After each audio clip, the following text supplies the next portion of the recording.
Hello my dear students, कैसे हैं आप सब। आई होप आप सब अच्छे होंगे। तो हमने first chapter resources and development complete कर लिया है। आज हम पढ़ेंगे chapter number second, forest and wildlife resources, jungle, one और जंगली संसाधन। ठीक है, फर्स्ट चैप्टर के क्वेश्चन आंसर्स का वीडियो आपको अलग से, फर्स्ट और सेकेंड दोनों चैप्टर के जो क्वेश्चन आंसर्स हैं उनके बारे में आपको अलग से एक वीडियो मिलेगा जिसके बारे में डिस्कस करेंगे। ठीक है, तो चलिए डिस्कस करते हैं चैप्टर नंबर सेकेंड के बारे में, forest and wildlife resources. We share this planet with millions of other living beings. जिस प्लैनेट पे हम रहते हैं, जिस अर्थ पे हम रहते हैं, इसको हम और बहुत सारे मिलियंस अदर जो लिविंग बींग्स हैं उनके साथ शेयर करते हैं। जैसे स्टार्टिंग फ्रॉम माइक्रो ऑर्गेनिज्म, बहुत से छोटे छोटे जीव जंतु और bacterias, lichens, banyan tree, elephants and blue whales. जिस प्लेनेट पे हम रहते हैं उस पे और बहुत सारे जीव जंतु रहते हैं। This entire habitat that we live in has immense biodiversity. जिस एनवायरनमेंट में, जिस पे हम रहते हैं, यहाँ बहुत सारी जैव मंडल की, बायोडाइवर्सिटी की क्या है, विविधताएं। We humans along with all living organism form a complex web of ecological system. हम सब मिलके जितने भी लिविंग ऑर्गेनिज्म रहते हैं ये इस प्लेनेट पे क्या बनाते हैं, एक बहुत ही कॉम्प्लेक्स वेब, जाल बनाते हैं, इकोलॉजिकल सिस्टम बनाते हैं, in which we are only a part of and very much dependent on this system. जिसका क्या है, हम एक हिस्सा हैं और काफ़ी हद तक इस सिस्टम के ऊपर डिपेंड करते हैं। For example the plants, animals and micro organisms. उदाहरण के तौर पे जैसे कुछ प्लांट्स होते हैं, एनिमल्स होते हैं और माइक्रो ऑर्गेनिजम्स होते हैं, recreate the quality of air. जो हवा की गुणवत्ता है उसको ये रिक्रिएट करते हैं जिससे हम सांस लेते हैं। द वाटर वी ड्रिंक, पानी जो हम पीते हैं, and the soil that produces our food without which we can not survive. और मिट्टी जिससे हम अपने भोजन को उगाते हैं, इनके बिना ये संभव नहीं है। Forest play a key role in the ecological system. जो जंगल होते हैं, फॉरेस्ट होते हैं, ये इकोलॉजिकल सिस्टम में बहुत ही महत्वपूर्ण इनका रोल रहता है। As these are also the primary producers on which all other living beings depends. दूसरी तरफ ये प्राथमिक प्रोड्यूसर्स भी होते हैं जिनके ऊपर दूसरे जो अदर लिविंग बींग्स हैं वो निर्भर करते हैं। ठीक है, कहने का मतलब ये है कि जिस प्लेनेट पे हम रहते हैं इस पे और बहुत सारे जीव जंतु रहते हैं और हम सब मिलके एक साइकिल की रचना करते हैं और एक दूसरे पे हम डिपेंड करते हैं। ठीक है, flora and fauna in India. Bharat में पशुधन और वनस्पति। इफ यू लुक अराउंड, अगर आप अपने चारों तरफ देखते हैं, you will be able to find that there are some animals and plants which are unique in your area. आप अपने आसपास बहुत सारे पेड़ पौधे देखते हैं, बहुत सारे जानवर देखते हैं। अगर आप उनको ध्यान में देखेंगे तो कुछ अलग अलग क्षेत्रों पे अलग अलग यूनिक टाइप के पेड़ पौधे और जानवर पाए जाते हैं। In fact India is one of the world richest countries terms of its vast array of biological diversity. वास्तव में भारत दूसरे देशों की तुलना में बहुत ही समृद्ध देश है, समृद्ध कंट्री है, जहाँ पे बहुत सारी जैव मंडल की विविधताएं पाई जाती हैं। This is possible twice or thrice the number at be discovered. और इसको 2 या 3 बार संख्याओं में इसको डिस्कवर भी किया गया है जो इसकी विविधताएं हैं। You have already studied in detail about the extent and variety of forest and wildlife resources in India. पहले भी आप पढ़ चुके हैं जो हमारे यहाँ का वाइल्ड लाइफ रिसोर्सेज है, वैरायटी है फॉरेस्ट की, उसके बारे में। You may have realized that the importance of these resources in our daily life और आप ये भी महसूस कर चुके होंगे, महसूस किया होगा कि इन रिसोर्सेज का हमारे दैनिक जीवन में क्या महत्व है। These diverse flora and fauna are so well integrated in our daily life that we take these for granted. हमको ये जो ग्रांटेड किए गए हैं, इनका हमारे जीवन में बहुत ज़्यादा महत्व है, ये हमारे जीवन से जुड़े हुए हैं। But lately they are under great stress, many due to insensitivity to our environment. लेकिन अब क्या है, बहुत ज़्यादा इसमें दबाव है, प्रेशर है हमारे एनवायरनमेंट में। सम एस्टिमेट सजेस्ट, कुछ ऐसे एस्टिमेट है, अनुमान हैं जो बताते हैं that at least 10% of Indians recorded with wild flora, जो जंगली धन संपदा है हमारी, वनस्पति है, वो 10% और 20% मैमल्स थ्रेटेंड, ये खतरे में है, डेंजर लिस्ट में है। Many of these would now be categorise as critical, बहुत सारे इसमें से इनको कैटेगराइज किया गया है जो क्रिटिकल कंडीशन में पहुंच गए हैं। That is on the verge of extent, और लगभग विलुप्त होने की कगार पे, एक्सटिंक्ट होने वाले हैं। बहुत सारे ऐसे हमारे वनस्पति हैं, पशुधन है जो खतरे में हैं, और कुछ ऐसे हैं जो विलुप्त होने वाले हैं, गायब होने वाले हैं, लाइक चीता, pink headed duck, mountain quail, forest spotted owlet and plants like मधुका, stings, ये वाइल्ड वैरायटी है महुआ की, एंड हाब्रिडा हैप्टेनियम, ये स्पाइसेस है, ये ग्रास है इस प्रकार की। In fact no one can say how many species may have already been lost, वास्तव में तो ये कोई नहीं बता सकता है कि बहुत सारी जो वेराइटीज़ हैं, स्पाइसेस हैं, हमने खो दी हैं। Today we only talk of the larger and more visible animals, आज की तारीख में जो ज़्यादा हमें जानवर दिखाई देते हैं, ज़्यादा विजिबल जानवर हैं, उनके बारे में बात करते हैं, उन पौधों के बारे में बात करते हैं that have become extinct. But what about smaller animals like insects and plants, ऐसे जानवर, ऐसे पेड़ पौधे जो हमको दिखाई देते हैं, बड़ी मात्रा में हैं, उनके बारे में हम बात करते हैं, विलुप्त हो चुके हैं या होने वाले हैं। लेकिन उनके बारे में क्या, जो छोटी छोटी झाड़ियाँ हैं या छोटे छोटे जीव जंतु हैं, कितने हैं और कितने गायब हो चुके हैं, कितने गायब होने की कगार पे हैं, इनके बारे में कुछ पता नहीं। Let's now understand the different categories of extincting plants and animals species। आइए जो अलग अलग डिफरेंट कैटेगरीज हैं प्लांट्स के, एनिमल्स की, उनके बारे में हम समझते हैं based on the international union for conservation of nature and natural resources, जो इस पे आधारित हैं। We can classify as follow, हम इनको निम्नलिखित वर्गों में रख सकते हैं। पहले आते हैं normal spices, spices whose population levels are considered to be a normal for their survival। ऐसे जानवर, ऐसे स्पाइसेस जिनकी जो पॉपुलेशन का लेवल है वो नॉर्मल माना जाता है उनके सर्वाइवल के लिए, जैसे कैटल, साल, पाइन, रोडेंट्स etc, जैसे पशु पक्षी, बड़े बड़े पेड़, पाइन, रोडेंट्स, ये है नॉर्मल स्पाइसेस। फिर आते हैं इंडेंजर्ड, जो खतरे में है। These are species which are in danger of extinct, ये वो स्पाइसेस हैं जो विलुप्त होने की कगार पे हैं, खतरे में है। The survival of such species is difficult if the negative factors that have led to decline in their population continue to operate. अगर ऐसा ही चलता रहा, नेगेटिव फैक्टर्स चलते रहे, तो जल्दी ही ये विलुप्त हो जाएंगे। The example of such species are black buck, ऐसे स्पाइसेस के कुछ उदाहरण हैं जैसे कि black buck, crocodile, Indian wild ass, Indian rhino, lion tailed macaque, Sangai etc। ये खतरे में हैं और अगर इनको संरक्षित नहीं किया गया तो जल्दी ही क्या हो जाएंगे, विलुप्त हो जाएंगे।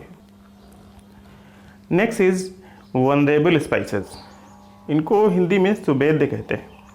ये वो स्पाइसेस हैं, these are species whose population has decline, ये वो जातियां हैं जिनकी संख्या क्या हो रही है, घट रही है, where it is likely to move into endangered category in the near future.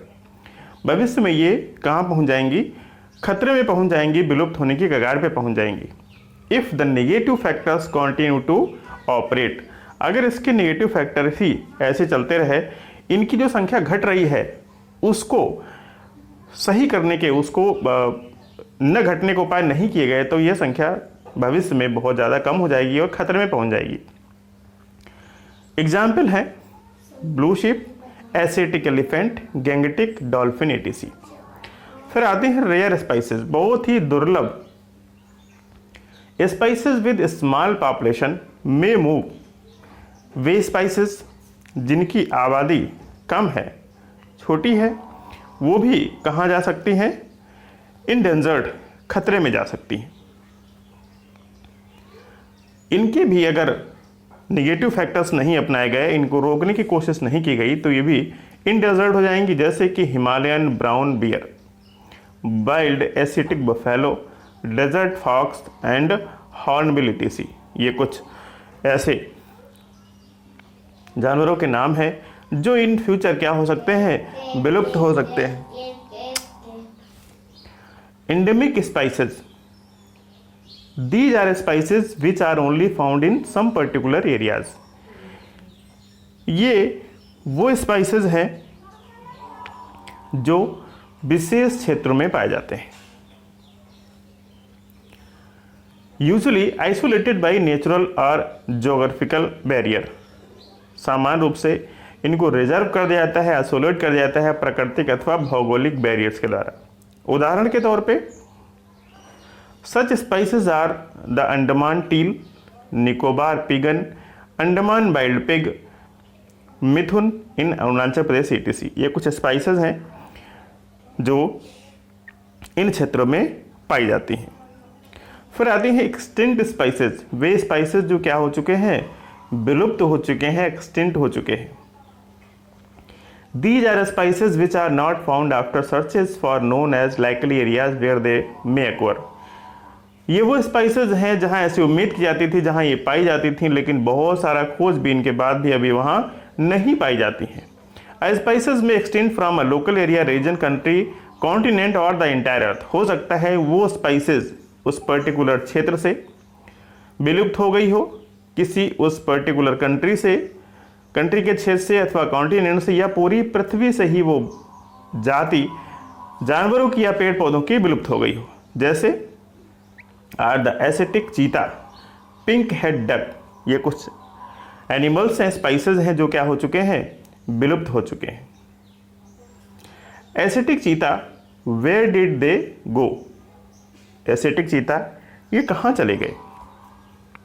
The world fastest land animals, ये वर्ल्ड का सबसे तेज दौड़ने वाला स्तनधारी मैमल था।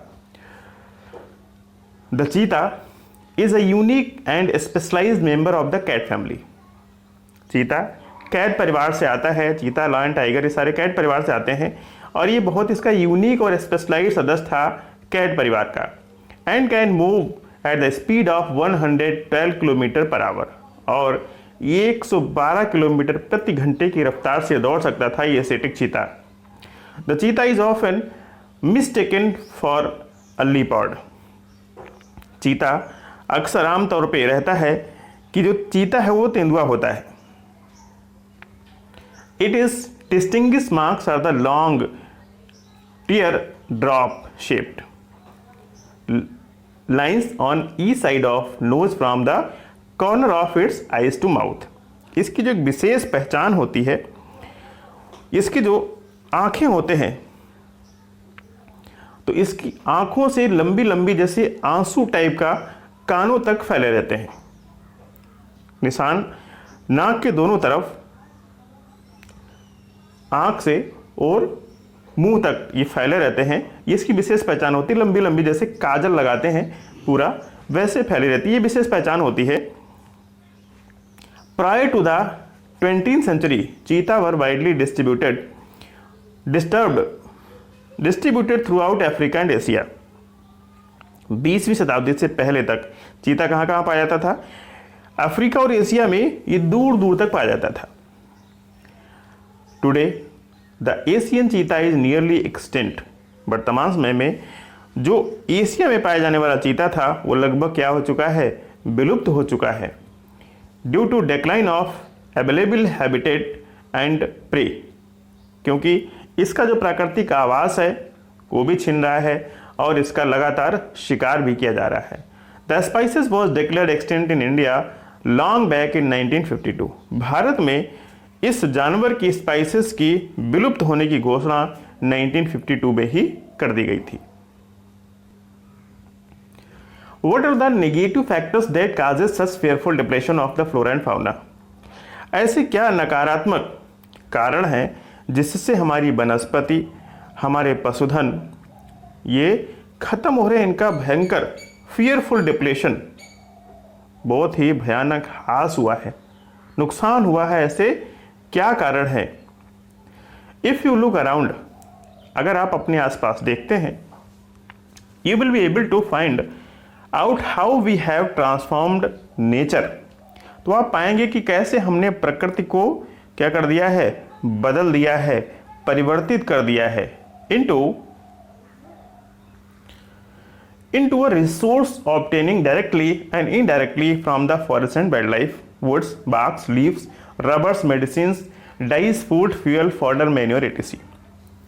अगर आप अपने आसपास देखते हैं तो आप पाएंगे कि कैसे हमने प्राकृतिक संसाधनों को परिवर्तित कर दिया है, जैसे कि लकड़ी, पत्ते, रबर, दवाइयाँ, भोजन, फॉडर, ये सब चीज़ें हमें कहाँ से प्राप्त होती हैं?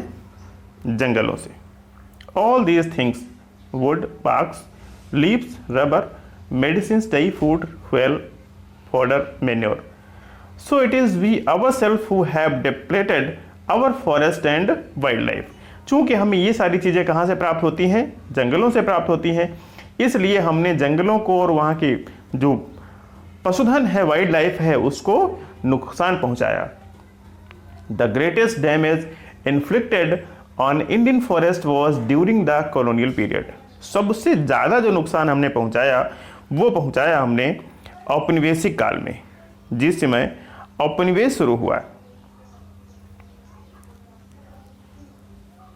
Due to the expansion of the railways, railway के विस्तार के कारण, agriculture, commercial and scientific forestry and mining, कृषि के लिए, कमर्शियल और साइंटिफिक फॉरेस्ट्री के लिए और खनन एक्टिविटीज़ के लिए, माइनिंग एक्टिविटीज़ के लिए हमने इन फॉरेस्ट रिजर्व्स को, फॉरेस्ट रिसोर्स को बहुत ज़्यादा नुकसान पहुंचाया। Even after independence, agricultural expansion continue to be one of the major causes of depletion of forest resources. यद्यपि आज़ादी के बाद भी हमने जंगलों को बहुत बड़ा नुकसान पहुंचाया, किस लालच में? जिससे कि हम एग्रीकल्चर का विस्तार करें।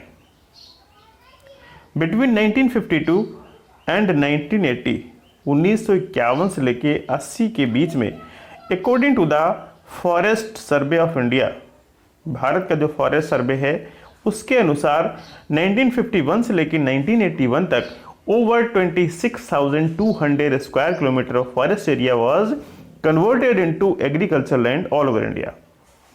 ये आंकड़े हैं, ये बताते हैं कि भारत में 1951 और 80 में लगभग 26,200 स्क्वायर किलोमीटर जो जंगल था उसको हमने कन्वर्ट कर दिया एग्रीकल्चर लैंड में, कृषि योग्य भूमि में, पेड़ों को काट दिया।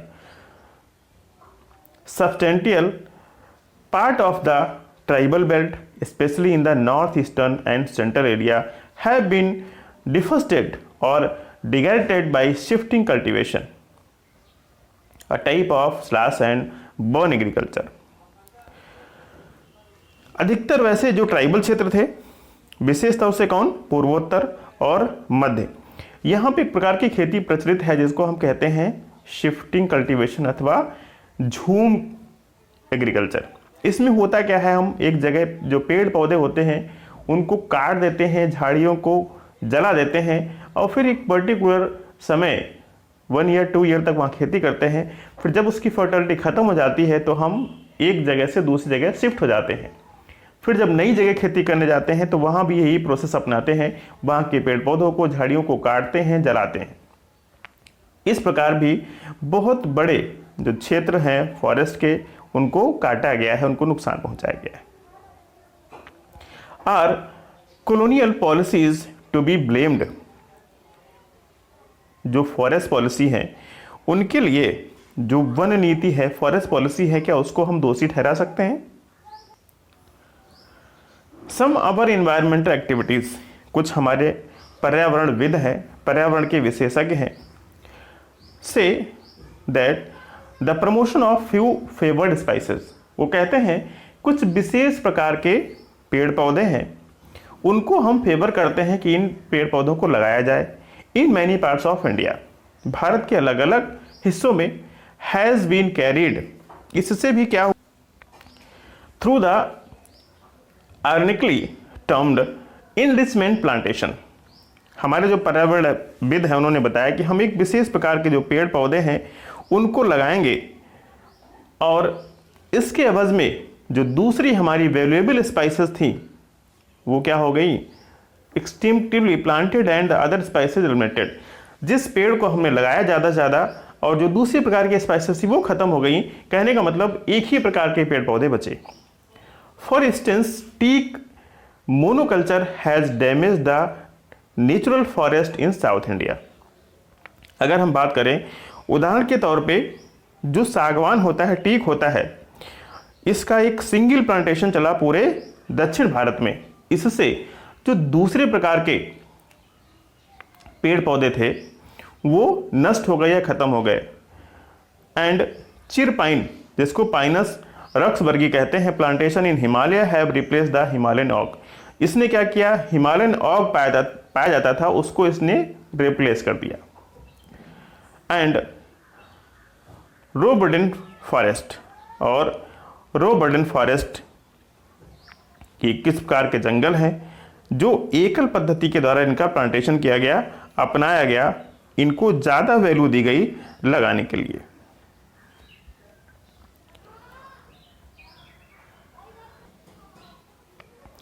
Large scale development projects have also contributed significantly to the loss of forest. बहुत बड़ी जो डेवलपमेंट प्रोजेक्ट्स थे, विकास परियोजनाएं थी, इनसे भी हमारे जो फॉरेस्ट हैं उनको बहुत ज़्यादा लॉस हुआ है। सिंस 1951 1951 से over 5000 square kilometre of forest was cleared. 1951 से लगभग 5000 स्क्वायर किलोमीटर जो फॉरेस्ट है उसको क्लियर किया जा चुका है रिवर वैली प्रोजेक्ट्स के लिए, नदी घाटी परियोजनाओं के लिए।